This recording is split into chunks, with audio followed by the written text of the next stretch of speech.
I'm just going to invite you to do some breathing and grounding work for the powerful conversation that we're going to have today. Do you mind if we hold hands? Yes, please. Okay, you can close your eyes or soften your gaze. And we're going to breathe in together on a count of 3. And hold it for a count of 3. And release on the count of 6. I'm going to invite you to continue to do a couple more rounds. We're going to breathe in and hold it and release. One more time. Fill your lungs with air, that you feel it in your sacrum. And when you're ready, I'm going to invite you to open your eyes.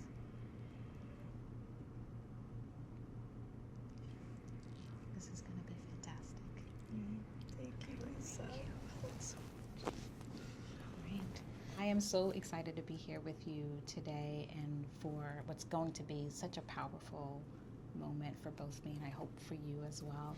And I know this is a conversation about things that have happened to you in the past, and so just wanted to hear from you. Why now? Why is it the right time for you to speak out?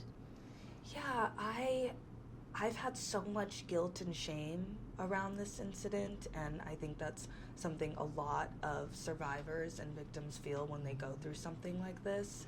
Even though we know it's not our fault, it's this thing that happens to your nervous system where it gets distorted after experience such an extreme trauma, and it makes you think that you had something to do with it.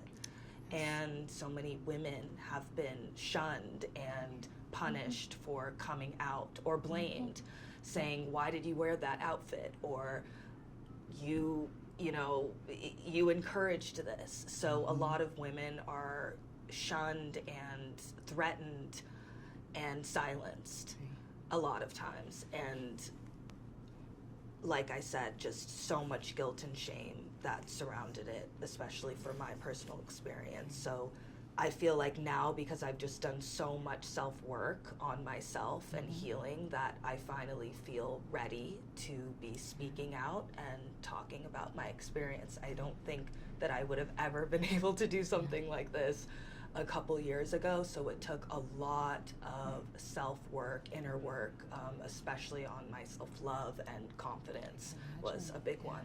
So when you look back at that relationship now, what were some of the signs or behaviors that you now are able to see them differently?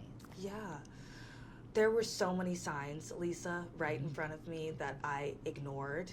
I think when you're hit with such a huge trauma, your nervous system is ignited and almost distorted, and it really, really makes you kind of ignore, all those signs that are just directly in front of your face, because anybody, from the outside looking in could clearly see so many signs. And I was in this constant state of hope, hoping to save him, hoping that my love, would help him and change him. And it started with emotional abuse at first, and just a lot of highs and lows, like him being so amazing and treating me so well, and then going from saying you're the most beautiful girl in the world to you're a hoe, you're a slut, you're a bitch. He also would isolate me a lot from my friends and the closest people to me. So anybody who had my best interests at heart, he would try to create friction between. He also shared just a lot of personal things with me early on in the relationship, so things were just moving so fast. And looking back at that now, the information that he shared with me was that he grew up watching his father abuse his mother and him and his sister. So that immediately, when I heard that, I felt bad for him and I just wanted to help him. I was like, I want to give you the love that you didn't get when you were younger. And looking back at that now, it was all kind of a part of the manipulation to help bring me in, to help make me feel bad for him. And to understand, because you almost end up excusing the behavior because you're like, oh, this person went through this growing up, of course they would turn out this way. But that's not true for everybody. So, yeah, I mean, there were so many signs, but again, I was just trying so hard to do everything that I could to help him and save him. And I've always been like a nurturer. Like, I've always been a very nurturing person, always trying to take people under my wing. And I was willing to sacrifice my own emotional being and safety, like physical safety, for that. Sense. You know, some of the work that we do at Safe Horizon is really to work with survivors to help them connect those dots. So the dots that you're connecting, that's exactly the kind of work that we do. And I'm so happy to hear that you were able to see those kind of behaviors and those connections. Yeah. And I know you talked a bit, there was a specific intense, distressing situation on a train that really impacted your point of view. Can you tell us a little bit more about the incident itself, as much as you're willing to share? And then how did that impact you and change your perspective? Yeah, you know, with domestic violence, it's very gradual. So it's, you know, when I first met him, he was just so sweet, you know? I mean, such a gentleman. This was the first incident where it got somewhat physical. We were on our way to his family home for 4th of July weekend, and we were in an argument. I don't know what we were arguing about, because he would just go from 0 to 100 a lot. So everything would be great, and then all of a sudden there was an issue. So I can't even remember what we were arguing about, but we were sitting down, and usually when someone's making me feel uncomfortable or unsafe, especially if someone's yelling at me, that's very activating for me. So I tend to flee whenever that's happening, to just collect my thoughts and just to get some space. So I was trying to remove myself from the situation. It was also, I was kind of embarrassed because people were staring at us, and I was trying to get up. I was like, I just need to get up to just gather myself. Right. And he got his hands and kind of like almost digged his nails in my skin of my thigh, just to cause me some sort of pressure to prevent me and scare me from getting up. And he kind of whispered so people wouldn't hear him, and he said, "Don't fucking get up or you'll see what happens." And I was just so scared at that point, because like I said earlier, you know, domestic violence, it's so gradual, and it started off with emotional abuse, and then he would throw something or shake me a bit, but this was different. And he was literally trying to prevent me from getting up. He was trapping me almost. This is the first time I felt really trapped by him, like I couldn't leave. And because, thank God, we were in public and we were on a train, I took advantage of that. And I was like, okay, well, he's not going to do something on this train, so I'm going to get up and go to a different seat, which is what I did. And once we arrived, I called his mother, who I thought I had a close relationship with, and I told her about what was going on and that I just felt very unsafe. And she said, "Maya, go home." She told me to go home, and I didn't listen to her. I wanted this relationship to work out so badly. I wanted to help him so badly, and I loved him so much and had such I had really zero love for myself during this time in my life. Like, I wasn't thinking about myself at all. So I stayed. I didn't listen to her. I stayed with him. And as we were waiting to get into the cab, I saw this woman who, I grew up in a Christian family, and to me, she was like a guardian angel almost. And she was looking at me, and she reminded me of my mom and my 2 sisters all in one body. And she was giving me this look where it was kind of like, if you need help, I got you. Like, wave your hand or give me a little signal. Like, this woman did not know me, but I knew that she was trying to give me a sign, like, if you need help, let me know. And I made eye contact with her, and and I kind of gave her the okay to let her know that I was okay, and I kind of went like this to her. I was like that. She kind of shook her head like this, like kind of like, you got this, girl. You got this, don't worry, you know? Just by how she looked at me and the way that she just happened to be there, like that was God. That wasn't, you know, a coincidence that woman was there. And that showed me like, this is not normal. Like this is, you know, this is not a normal situation to be in. And I think we got in so many public arguments around friends of mine and different people where people just did nothing, because a lot of times people will see things happening and they don't do anything. And I kind of just got used to that. I kind of just got used to having these public crazy arguments in front of strangers and no one doing anything about it. So even though she didn't, you know, step in and say, excuse me, what's going on, that look that she gave me was enough to make me feel like, okay, I have the option to get out of this situation, but also a wake-up call in a way. Like, this is not normal behavior. At Safe Horizon, we often see many young women who are experiencing similar to things that you're describing. What do you wish people understood about the unique vulnerability of being young has on experiencing violence or these types of relationships? We as young people, we didn't have the resources to really get out of situations like that, let alone understand it. I think we'll see it in my experience, you know, I would see it in movies and stuff, but I never would have imagined it happening to me, especially at such a young age. And like I said earlier, you know, when you're young, you're at your most vulnerable state, and that's when a lot of people, predators, you know, will get you. That's when you're at your most vulnerable, and they're so great at it. So I think for me, at least, I didn't have enough research, education, resources to even really understand what was going on, because it was all new to me. You know, here I am with this person who's treating me so amazing, and then on the other hand, he's treating me horribly.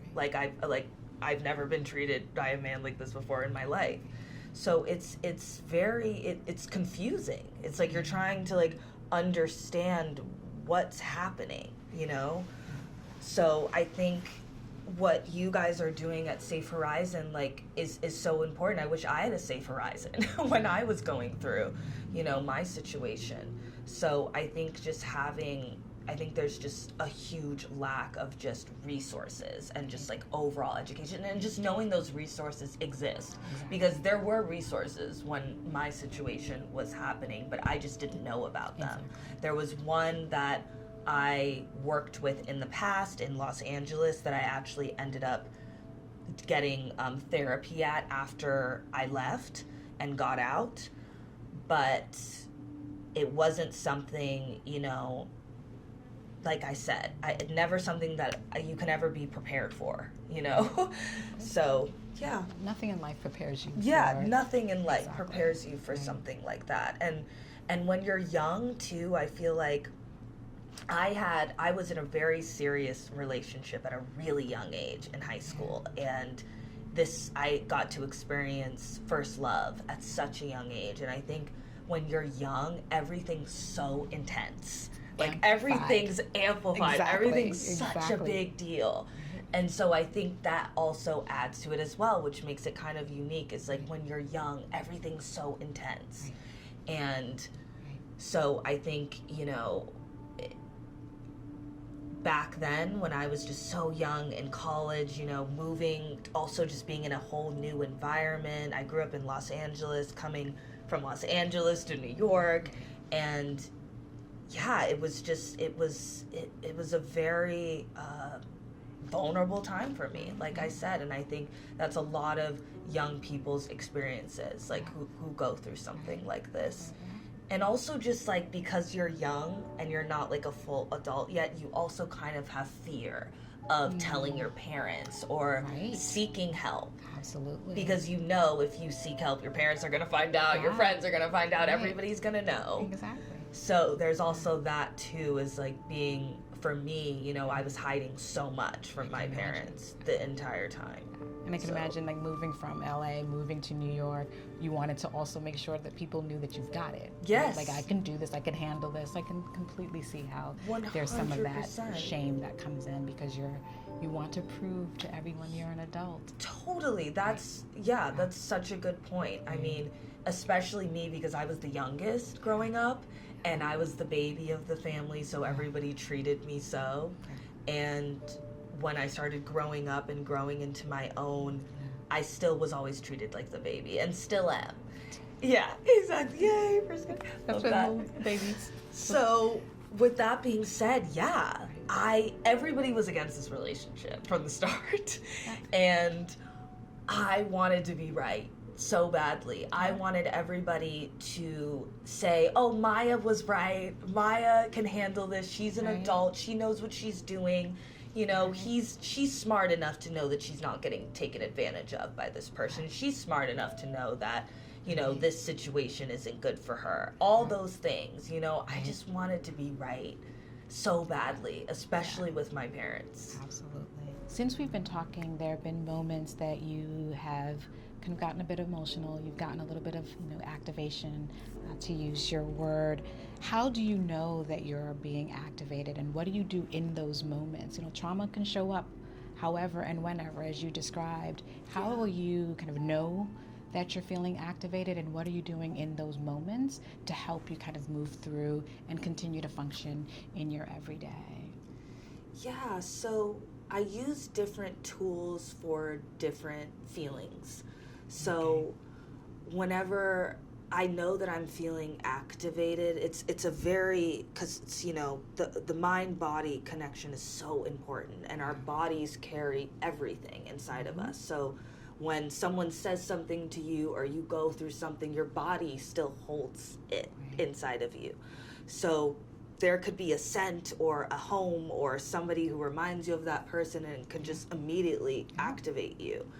And I explain my anxiety where it almost feels like a shooting star that's going through your chest. So it's like this overly powerful feeling and rush that you get, that you just immediately feel. You could just be walking down the street and it's like, you know? So the minute I feel that, I know that I'm being activated.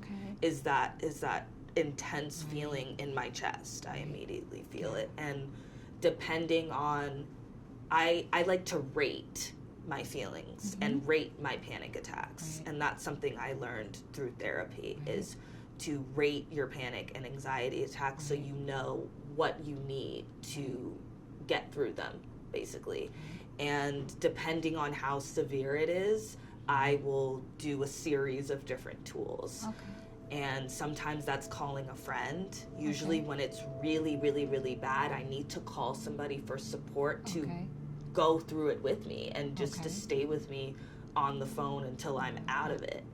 So that's the biggest support, is just having support, having somebody that you can call. And that's also why so much of the work that you guys are doing, you know, just being able to call you guys and just be like, I need you to go through this with me today is incredible, because a lot of people don't have that. Not everybody has family or people that they can just immediately call or go to for support. So I'm very grateful to have that. And I think the most important thing too is, like, when you're having anxiety, you could be in the safest environment, but you don't feel safe. You feel the complete opposite of that. And that also goes into PTSD as well, because you could feel like it's happening all over again when it's not, but it doesn't change the way that it feels.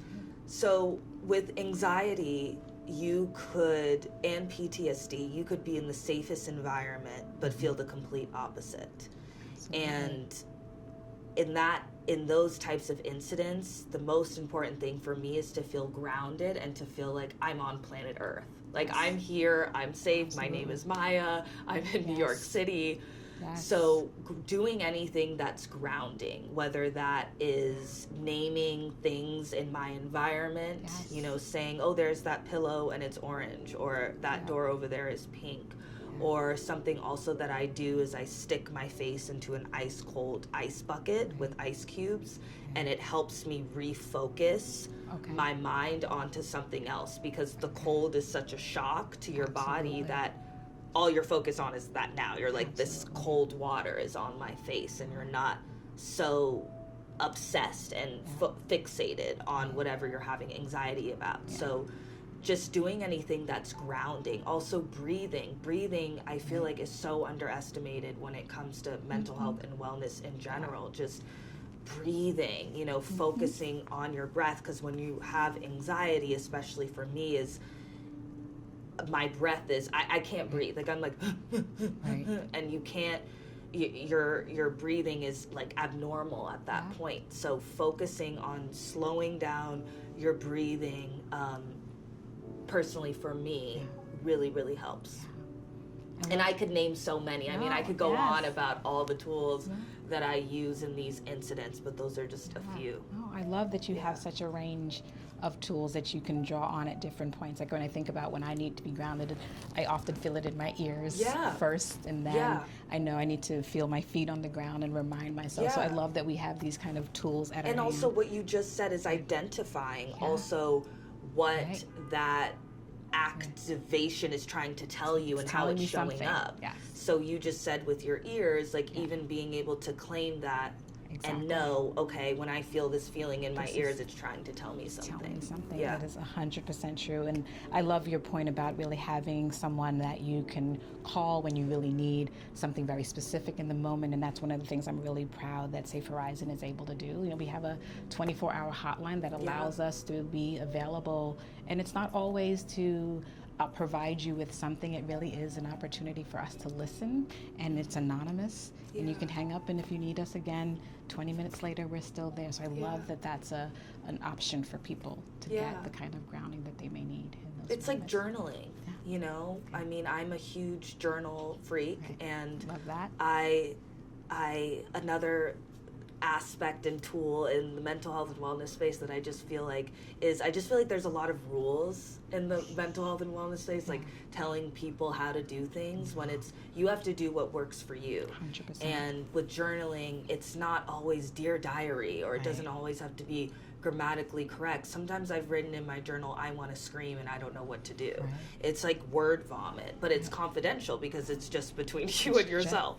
So that's, you know, with you guys, with Safe Horizon, just the fact that you can listen is what a journal provides for you as well. It's just someone who's not trying to feed you advice, but just listening. Just listen. Because maybe someone just needs to just let it out, you know, on the call, and they just need somebody to listen. So. And I'm glad that we're able to do that, and I'm glad I'm able to do that with you today. One thing I wanted to ask you is that you've come such a long way, it sounds, and it's been, you know, a painful journey. It's been joyous, it sounds like, at some points. What was the kind of breaking point for you where you said, this is enough? What was that like? Yeah. Can we take a couple of breaths before we go into this? Absolutely. Would you like to hold my hands? You can close your eyes and breathe in and hold it and breathe out. Feel your legs rooted in the chair. Feel your feet safely on the ground, and know that you are strong enough.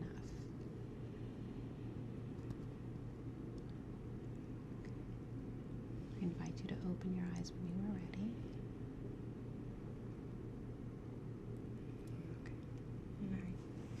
Okay. So,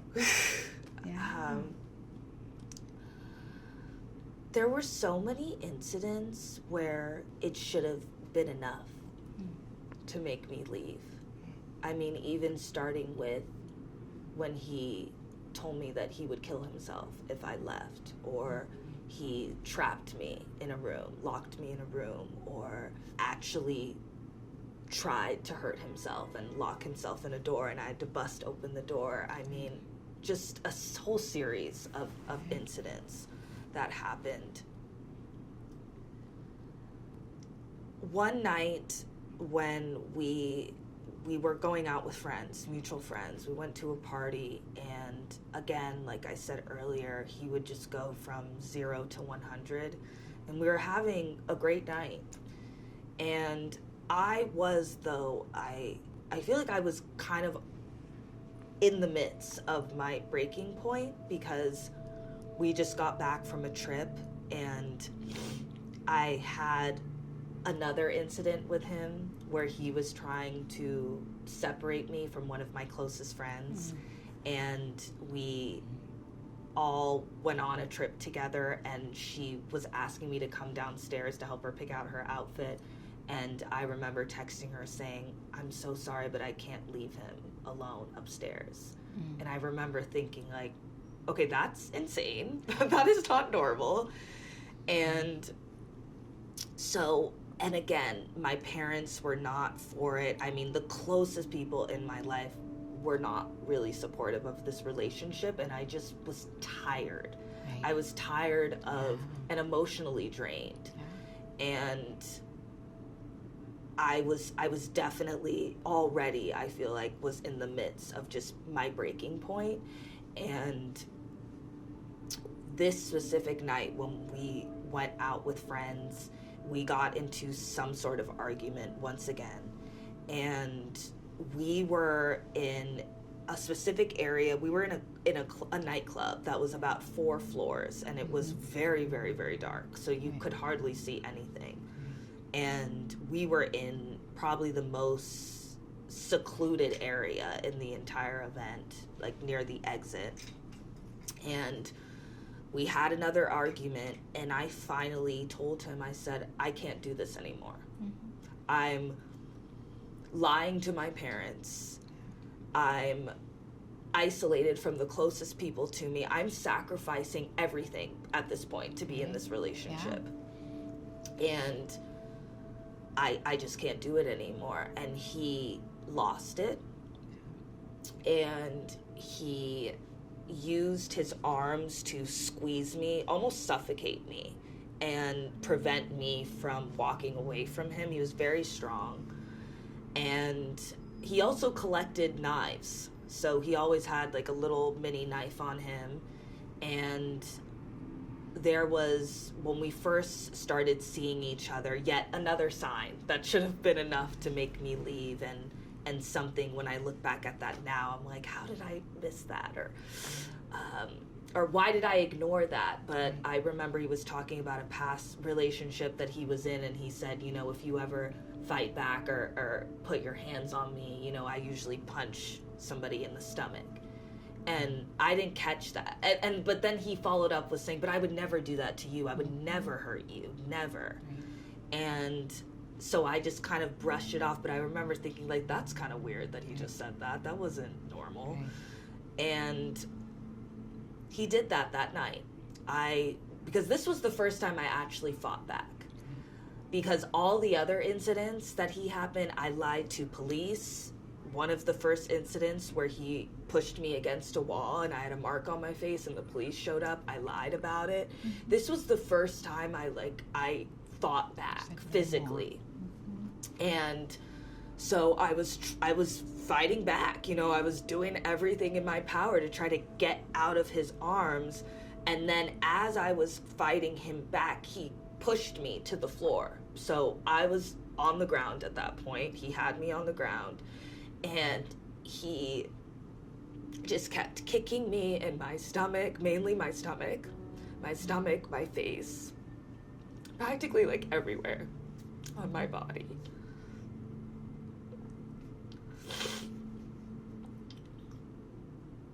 This incident was the first time anyone ever saw it in public. I had other friends see little things, you know, when he would charge at me, but they never got to see what was really happening behind closed doors. Except for his mother, who excused the behavior, unfortunately. As he was kicking me over and over again, I just started praying. Honestly. I was just like, I was praying the whole time. I was trying to cover my face too. I was trying to cover my face, but he still got to it. And I was just trying to pray. I was like, God, please help me survive through this, please help me make it, and I was just waiting for it to be over. I was just letting him do, what he needed to do, because I stopped fighting back at that point. Like, once I was on the ground, I was just like, just do what you need to do. Like, you do it all, like, just get out whatever you need to get out. Like, do whatever, So I was just trying to just get through it and just, okay, like, what I used to do in the past behind closed doors when he would do it. I would just be like, okay, it's almost over. It's almost over. If I could just get through it. Thank God I screamed loud enough that a friend of mine ran over and took him and helped him get away from me. Yeah. But even when the friend was trying to hold him back, he still kept trying to go after me. And my other friend came and he picked me up off of the floor and he took me outside, and I ended up calling my sister, and I went straight to her apartment. And the first thing she told me was that you need to go to the hospital. And I didn't want to go to the hospital because I knew if I went to the hospital that I would have to report it and I would have to tell people what happened to me. And I still, even after he did this in public in front of everyone and finally showed everybody who he really is, I still was trying to protect him.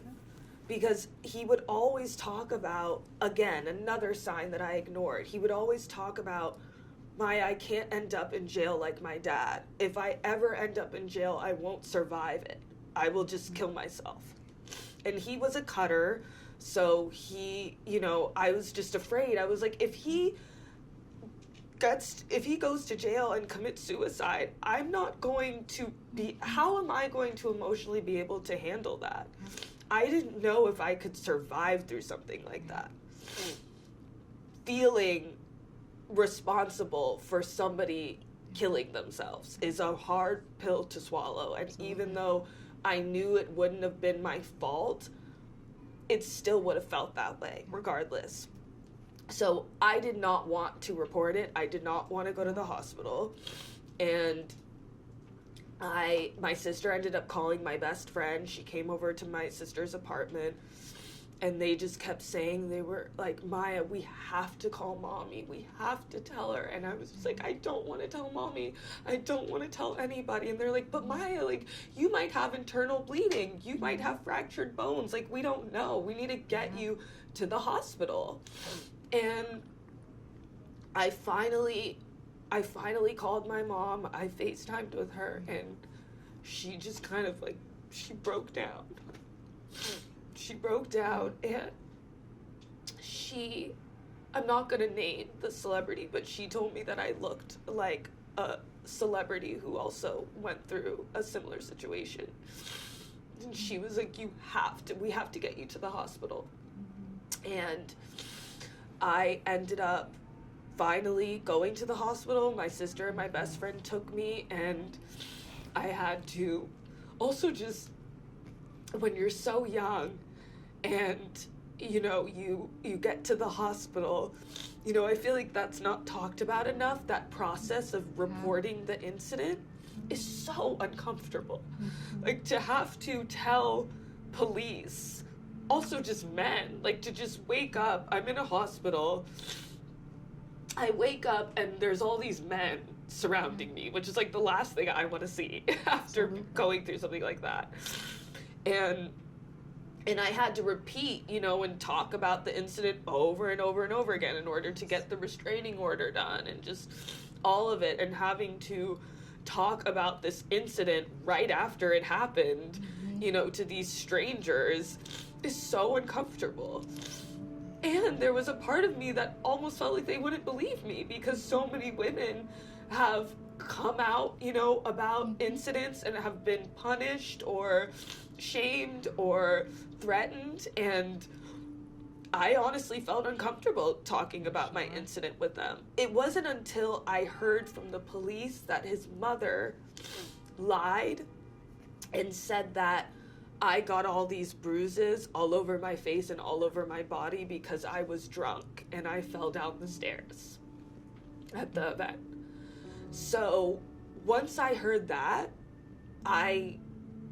me protecting him and his family just kind of went out the window from there. And that also really hurt me because I've always, like I talked about before, I was out of my family, I was always like the sensitive one, and just, I take things so personally, and when I love someone, I love hard. And I really loved his mother, and she went through this herself with his father, so I thought out of anybody, she would be the one who would really understand what I'm going through. But when I heard that she lied about it and said that I fell down the stairs, I was just very hurt, but it was also a wake-up call because there were just so many other things that were finally just more clear to me in that moment. And after that, after the whole process was just so difficult, just to get the restraining order filed, for him to even get arrested. I mean, my mother, she is so sweet, but she is a lioness when it comes to protecting her kids. So she was on the phone with these police officers, yelling at them, doing whatever she needed to do. I did not want to be on the other side of that phone call, but after she had those phone calls, everything was taken care of, and my mother just fought hard for me. Fought really, really hard for me, because it took a couple days for them to even pick him up, and he was just wandering the streets, knowing where I live, having access to me. And this is somebody who seeks revenge, who would tell me that, if you ever put me in jail, I'm the type of person who would seek revenge, which he did, by the way, after. But it was just, it felt so, I didn't feel safe, that I was just here, and he's just wandering around and has access to me, and you guys haven't arrested him yet. And thank God I had my mother with me and my sister protecting me, because if I was just alone in my apartment and he knew where I was, and he could have just came and got me. What you just described sounded so painful and scary, and I can imagine, the body still has memories of that. Can you say a little bit more about what has been the long-term impact of something that was so physical? Yeah, I know I touched on the mind and body experience, the connection there in the beginning, the mind-body connection, excuse me. I still to this day have pain in my lower back from that incident, so every night I still sleep with a little mini ice pack on my lower back, just so it feels okay, because if I sleep without it, and if I'm sleeping on my back, it kind of pinches a little bit and feels terrible. I also have there's an emotional component to it. So my lower back area, and also like towards my neck almost, just, I would say my back in general is a very activating spot on my body. So a lot of my closest friends know that that area is not an area that I like to be touched. And whenever I get a massage or anything like that, that is also something that I tell them. I don't go into it, but I just say, that's an activating spot for me. And it's just this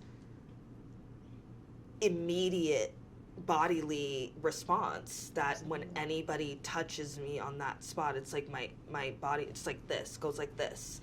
And it's my nervous system trying to protect me. It's like, no, you can't touch there. So I remember my godbrother and I were having a sleepover, and we were cuddling, and he was like tickling me, and he tickled me on that spot. And he was so young at the time that I didn't want to tell him what happened to me. But I did end up telling him, just so he could understand and just not to like touch me in that area. And he took it so well, and he's so wise beyond his years, and we actually ended up laughing it out. And it made me not give that area of my body, or not give him so much power, because then he touched me there again and I started laughing, And then I that. wasn't, I wasn't so like, oh God, don't touch me there. So it also remembered to remind myself not to give him that power as well. Because I don't want to go through the rest of my life with someone, if someone touches me there, say, when I eventually want to get married and have kids and start a family. And, if my partner touches me, on my lower back, I don't want to have that response. Absolutely. And I love that you have the opportunity to just even have the rules over your body of where people can touch you and not touch you. That's such a beautiful part of healing when I hear you talk about being fearful in the past and not having all of that body autonomy. Now you actually do get to set boundaries, and I love that you're able to vocalize that and you're clear about it. And so that's part of the healing process. Yeah, definitely. I would love to spend some time talking about family and support. You've talked a lot about your mom and your sisters and the lioness that they've become to support you. We know from working with women at Safe Horizon, and we know from research that when women are experiencing violence, they actually want their moms. They want their family around them, and for some, that's not available to them, and yet you had what sounded like a crew of women who kind of came to you and provided that support. Can you talk a little bit more about what has that been like, and how has that been a part of your healing journey? I don't know what I would have done without those women. I mean, my mother, my sister Lyric, my sister Tiffany, and my best friend Elisa were the main people who were just in my corner, and it's always been that way for me. And my sister Tiffany is also a survivor and victim of domestic violence. So we were able to really connect on that, and they are just my biggest protectors, along with my father and my just really good friends. But yeah, I mean, a lot of people just don't have that support, and to go through something like that, especially just at such a young age, and also just the isolation part. I felt so isolated from the world because I was modeling at the time, and I couldn't work because my face was all messed up, and I was also a full-time student, so I couldn't go to class because people would look at me and be like, what happened to her?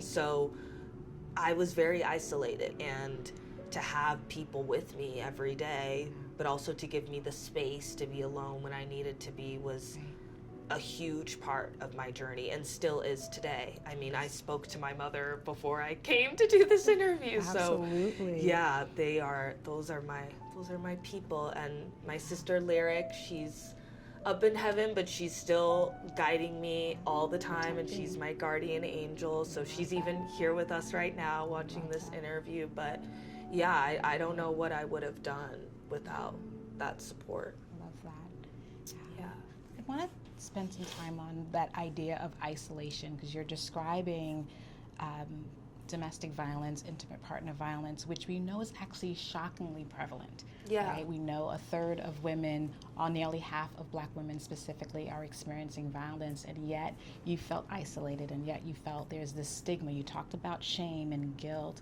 Why do you think that, given its prevalence, we still aren't talking enough about domestic violence? Yeah, I think, again, kind of something I touched on earlier, is so many women who have come out have been threatened or shamed. Why did you wear that outfit? Why did you say that to him? Why did you put yourself in that situation? Or you will never work again if you tell this person what I did to you, or I will find your family and kill them. I mean, the things. And then also, a popular question that I hear a lot is when I see interviews with women about domestic violence is, why did you stay? And I hate that question. Like, that question should literally just be taken out of everybody's vocabulary at this point. Absolutely. Because it completely devalues our experience, and it throws the responsibility on the victim and less on the perpetrator. So I think it's just the way that society has reacted to when women do come out. It's just, it's not positive, and it's not supportive. And something that I had the privilege of when I came out with my family, with my mother and my sister and my best friend, is they didn't make me feel shameful about it. You know, they didn't say, Maya, I told you so. I told you not to be with this person, you know. They just surrounded me with love and support and comfort and validation, and a lot of people don't get that so often. And also the process of reporting it, the process of getting a restraining order, the process of renewing a restraining order. The whole process is such an inconvenience when it's supposed to be something that's protecting us, but it's a huge inconvenience. Even having a restraining order, I mean, there were so many incidents where my ex purposely showed up at places that I was at just to stalk me. And if I showed up at that place, I would have had to go through the inconvenience of making the entire event about me, calling the police, waiting for the police to show up, making this big scene. I mean, yeah, so it's just like that process, I feel like, too, is no one wants to go through that process. So all of those things into one, I feel like, is why it's not talked about enough. And also, a lot of people don't like to talk about real things and hard things and things that are just hard to hear. You know, no one likes to understand what they can't understand, or you know, no one likes to feel too uncomfortable. So I think when it comes to hard topics and traumatic events like domestic violence, you know, people they just feel like it's too sensitive to speak about. Also just women, just the fact that it happens so much with women, because it does happen with men, with trans women. I mean, it happens just to people in general, but I think just the constant lack of support for women in general as victims as a whole prevents us and almost scares us from just like wanting to talk about it at all. 100% agree with that. Yeah, absolutely. So what message would you give to other survivors who might be resonating with the experience that you're sharing today? What would you have wanted to hear while you were in that situation? So much. I would say the first thing that comes to mind is that your story matters. I think for me, by doing this interview with you, if it helps one person, that's enough for me. You know, I think a lot of times people, women especially, they think that their story's not gonna matter, and it will, because somebody in the world is gonna watch your conversation and be like, oh, thank God I'm not alone in this. Like, thank God I have somebody else who has been through this and can relate to what I'm going through. Everybody just wants to feel community and support. And so I think it's worth the risk. It's worth the risk to come out and to report it and to tell people it's worth it. You know, it's so scary because sometimes it seems so impossible. And that's another thing that I want people to know, is that you guys exist, is that Save Horizon is here for you, because it almost sometimes can feel impossible to get out of the situation. For me, my situation felt very impossible at many, many times. So I think, you know, your story matters, and there's support out here for you. There's people here for you, even if you don't have family or anybody. You know, Save Horizon is here. You know, there's tools, there's support to help you get out. And so that's, you know, the first thing. And the second thing is the guilt and shame. To just recognize that that's normal. That's so normal to feel after you've been through domestic violence and any sort of trauma, really. Like that immediately, that guilt and shame and embarrassment and manipulation, you know, into thinking that it's your fault it's a lie. You know, it's a lie. And it's, you know, I had to really accept, you know, this was not my fault. None of this was my fault. Because there were so many times where I said, Maya, like, that wasn't enough for you, or this wasn't enough to make you leave. So just recognizing and accepting, like, it's okay to feel embarrassed and guilty and feel like it's your fault. That is 100% normal, but just know that that is a lie and that is not true, because there is nothing that you could have ever done to excuse that behavior. It has everything to do with them and nothing to do with you. What I love about you describing that is so important for survivors to hear, that places like Safe Horizon are here when you're in a situation, when you're ready to leave, or anywhere in between. We can do that. And I'm so glad that you were able to get that kind of support and letting other people know that support's out here. And, you know, reliving some of this has not been easy, but you've been willing to take that risk with us because it's important for other people to know, to your point, the shame, the guilt, that's all lies. I'm gonna sit with that and take that with me too, just to kind of hold on to that. So thank you so much for sharing your experience, for taking a risk to be vulnerable in this space with us today. And I know that your story will resonate with many people, so thank you for that. Of course, and I'm so honored to be here with you, and you just made me feel so safe. I mean, hence Safe Horizon, but you made me just feel so safe immediately. Just and everybody has their tools in feeling safe. One of mine is physical touch. So to be able to hold your hand in the beginning was so comforting, and so thank you, Lisa, so much. Thank you.